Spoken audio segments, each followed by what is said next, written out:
রাকসু নির্বাচনেও ছাত্র শিবির সমর্থিত প্যানেলের জয় জয়কার।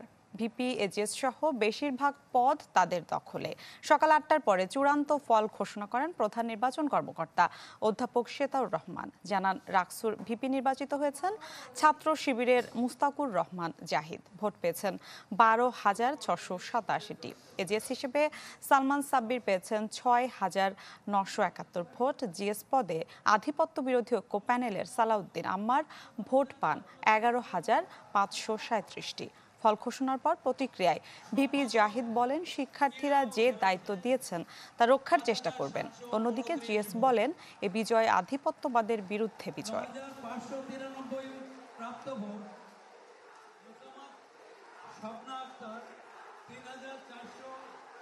শিক্ষার্থীরা আমাদেরকে তাদের দায়িত্ব আমাদের হাতে তুলে দিয়েছে, এটা আমাদের কাছে আমানত হিসেবে মনে করি আমরা, এবং এই আমানতের সুস্পষ্টভাবে রক্ষণাবেক্ষণ করা আমাদের দায়িত্ব। আমরা আমাদের ইশতেহারগুলো সুন্দরভাবে বাস্তবায়ন করতে চাই এবং শিক্ষার্থীদেরকে ধন্যবাদ জানাই। যেই শিক্ষার্থীরা জাহিদ ভাইকে ভিপি নির্বাচিত করেছে, সেই শিক্ষার্থীরাই আমাকে জিএস নির্বাচিত করেছে, সেই শিক্ষার্থীরাই সালমান সাব্বির ভাইকে জিএস নির্বাচিত করেছে। আমাদের ভিতরে কোনো দ্বন্দ্ব নাই। আমরা জুলাইয়ের সহযোদ্ধা, আমাদের সম্পর্ক একটাই, আমরা জুলাইয়ের সহযোদ্ধা। আমাদের প্রতিদ্বন্দ্বী যারা ছিল, আমাদের শত্রু যারা ছিল, তারা এই ক্যাম্পাস থেকে বিতাড়িত হয়ে গেছে। সো আমাদের ভয়ের কোনো কারণ নাই, আমরা একসাথে কাজ করব, শিক্ষার্থীদের জন্য কাজ করব। দর্শক, রাকসু নির্বাচনের ফল ঘোষণা শেষ। ক্যাম্পাসের সার্বিক পরিস্থিতি নিয়ে জানাতে আমাদের সাথে যুক্ত হচ্ছেন সহকর্মী আবরার শাহির এবং ইজাজ সৌমিক। আমরা চলে যাচ্ছি তাদের কাছে। শুরুতে আবরার শাহিরের কাছে যেতে চাই। আবরার, ছাত্র শিবির প্যানেলের বিপুল ভোটে আসলে জয় জয়কার, কেমন দেখছেন ক্যাম্পাসের পরিস্থিতি? শিক্ষার্থীরা কি বলছেন?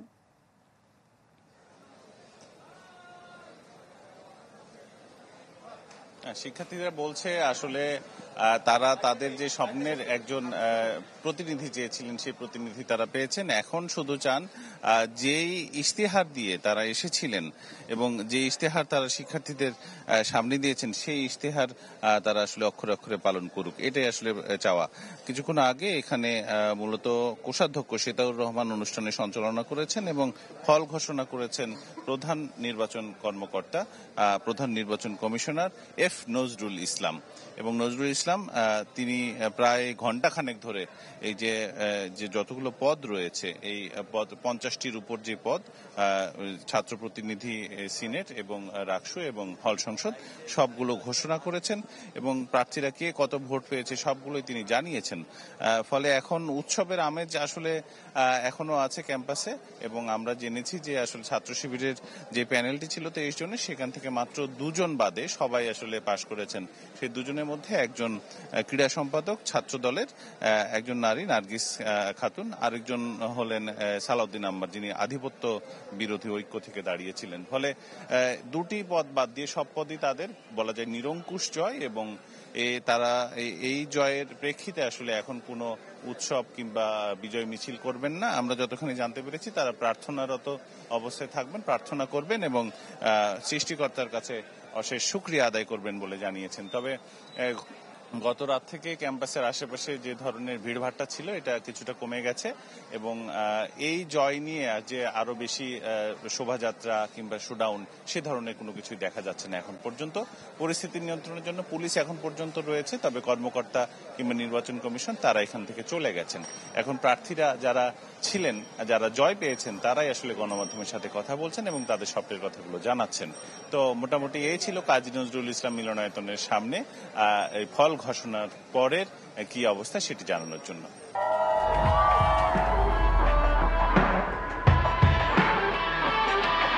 মিলা। জি আবরার শাহিদ, ধন্যবাদ আপনাকে। আমাদের সাথে যুক্ত হয়েছেন সহকর্মী ইজাজ সৌমিক। সৌমিক, ছাত্র দলের পরাজয়ের পেছনে আসলে কারণ কি ধরা হচ্ছে, বা ফল ঘোষণার পরে শিক্ষার্থীদের কোনো অভিযোগ রয়েছে কিনা এই বিষয়ে?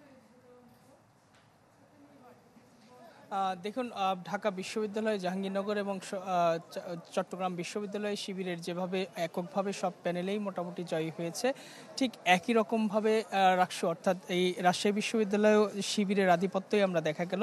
এবং 23টি পদের বিপরীতে 2টি পদ ছাড়া, অর্থাৎ জিএস এবং ক্রীড়া সম্পাদক ছাড়া সবগুলো, অর্থাৎ 21টি পদেই শিবিরের প্রার্থীরা জয়ী হয়েছে। এবং এই জয়ী হওয়ার পিছনে সাধারণ শিক্ষার্থীদের একটি বিষয়ে সবাই মোটামুটি কম বেশি জানে, সেটি হচ্ছে যে রাজশাহী বিশ্ববিদ্যালয় এবং চট্টগ্রাম বিশ্ববিদ্যালয়ে অনেক আগে থেকেই শিবিরের এক ধরনের ভালো দখল ছিল এবং এটাকে শিক্ষার্থীদের ভাষায় বা স্থানীয়দের তাদের জনসমর্থনটা বেশ ভালো ছিল, এটা আমরা সবাই কম বেশি জানি, দীর্ঘ বছর ধরে এটা ছিল। কিন্তু ঢাকা বিশ্ববিদ্যালয় এবং জাহাঙ্গীরনগরে কিন্তু এটি ছিল না।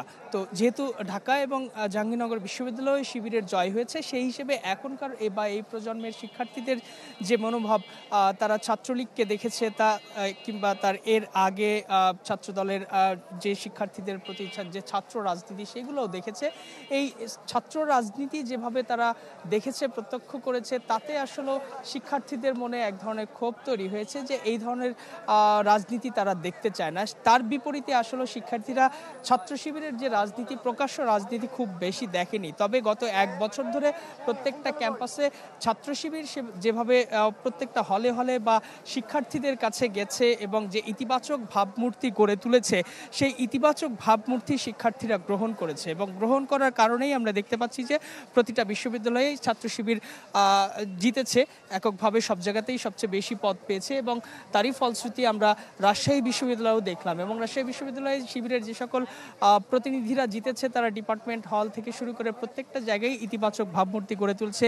ভালো শিক্ষার্থী, ভালো আচরণ সহ সামাজিক বা সাংস্কৃতিক যে কর্মকাণ্ডগুলো রয়েছে, প্রত্যেকটা জায়গায় তাদের কিন্তু বেশ জোরালো ভূমিকা ছিল। সেই জোরালো ভূমিকার কারণেই শিক্ষার্থীরা এ যাবৎকাল পর্যন্ত যে প্রচলিত রাজনীতির ধারা, যে পেশিশক্তির যে ভাবধারা ছিল, যে পেশিশক্তি প্রদর্শনের যে রাজনীতি ছিল, সেই পেশিশক্তি প্রদর্শনের রাজনীতির বিপরীতে তারা কল্যাণমুখী রাজনীতি করেছে, যার কারণে এখানকার শিক্ষার্থীরা তাদেরকে গ্রহণ করেছে, অন্যান্য বিশ্ববিদ্যালয়েও গ্রহণ করেছে। এবং কিছুক্ষণ আগে দেখতে পাচ্ছেন যে শিবিরের যে প্যানেল যারা জয়ী হয়েছে, তারা নজরুল ইসলাম মিলনায়তন ত্যাগ করছেন। এখন সারা রাত ধরেই তারা এখানে ছিলেন, অনেক শিক্ষার্থীরাই ছিলেন এবং বিশ্ববিদ্যালয়ের প্রত্যেকটা প্রবেশপথে বিপুল সংখ্যক আইনশৃঙ্খলা বাহিনীর সদস্যরা মোতায়েন ছিল, তারাও সারা রাত ধরে ছিল। এবং ছাত্রদল বা বিএনপির কিছু যারা ছিল তারাও আশেপাশে অবস্থান নিল। শেষ পর্যন্ত ভিতরে কোনো ধরনের কোনো অপ্রীতিকর ঘটনা ঘটেনি এবং সকাল 8টার দিকে কেন্দ্রীয়ভাবে ফলাফল ঘোষণা করা হলো, যেটি গতকাল রাত 8টায় শুরু হয়েছিল। অর্থাৎ 12 ঘন্টা পরে আমরা দেখলাম যে এই ফলাফলটি ঘোষণা করা হলো এবং এই ফলাফল নিয়ে এখন শিক্ষার্থীরা হলে ফিরছেন এবং বিজয়ী যারা, তারা ইতিমধ্যে যে সংবাদ সম্মেলন করেছেন, সেই সংবাদ সম্মেলনের মধ্য দিয়ে তারা বলেছেন শিক্ষার্থীরা তাদের প্রতি যে দায়িত্ব দিয়েছে, যে আমানত দিয়েছে, সেই আমানত তারা রক্ষা করার চেষ্টা করবেন এবং যারা পরাজিত, তাদের ভাষায় যারা বিজিত যারা হয়েছেন, তাদেরকে সাথে নিয়ে একসাথে শিক্ষার্থীদের অধিকার আদায়ের লড়াইয়ে একসঙ্গে সুন্দর একটা ক্যাম্পাস বিনির্মাণ করার জন্য তারা সর্বোচ্চ চেষ্টাটা করবেন। সৌমিক, ধন্যবাদ আপনাকে। দর্শক, রাকসু নির্বাচনের ফল ঘোষণার পর ক্যাম্পাসের সার্বিক পরিস্থিতি এবং শিক্ষার্থীদের প্রতিক্রিয়া নিয়ে জানাচ্ছিলেন আমাদের সহকর্মীরা।